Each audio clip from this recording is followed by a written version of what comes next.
পর্যন্ত আমরা পরামর্শ দিয়েছি যে সংসদীয় আসন ভিত্তিক সকল রাজনৈতিক দলকে নিয়ে দিয়াছে কমিটি করা। কারণ দলগুলো যদি ভায়োলেন্স না করার ব্যাপারে প্রতিজ্ঞাবদ্ধ হয় তাহলে এটা ম্যানেজ করা ইজি। কারণ আপনি জানেন দলে দলে এখন মারামারি শুরু হয়েছে, দলের ভিতরে দল, দলের সাথে আরেক দল, বিভিন্ন এলাকাতে মারামারিগুলো কিন্তু শুরু হয়ে গেছে। বিএনপি 200+ নেতাকর্মী খুন হয়ে গেছে ইতিমধ্যে।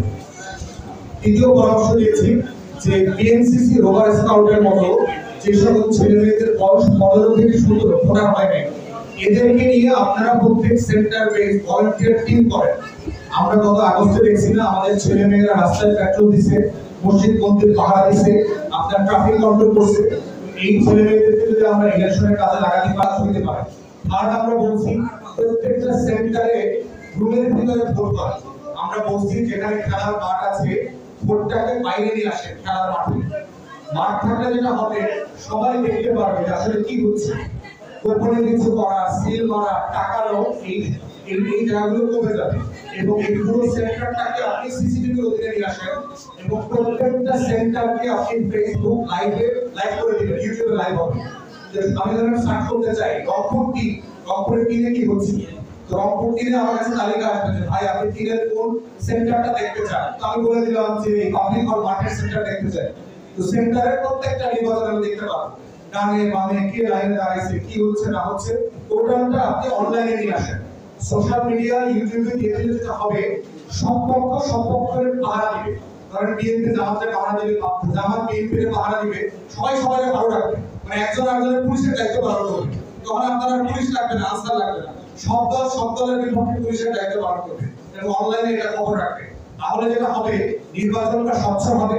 সাংবাদিকরা দেশে বিদেশে যে কোনো জায়গায় বসে আপনারাও দেখতে পারবেন যে ভাই ওই সেন্টারে ঝামেলা হচ্ছে, আপনি নগদে রিপোর্ট করে দিলেন ফুটেজ নিয়ে অনলাইন থেকে যে ভাই এই সেন্টারে ঝামেলা হচ্ছে। নির্বাচন কমিশনকে বলে দেবেন যে local returning officer, district officer যারা আছেন ভাই এখানে সমস্যা হচ্ছে, ইন্টারফেয়ার করেন। তো এইরকম বেশ কিছু পরামর্শ আমরা দিয়েছি।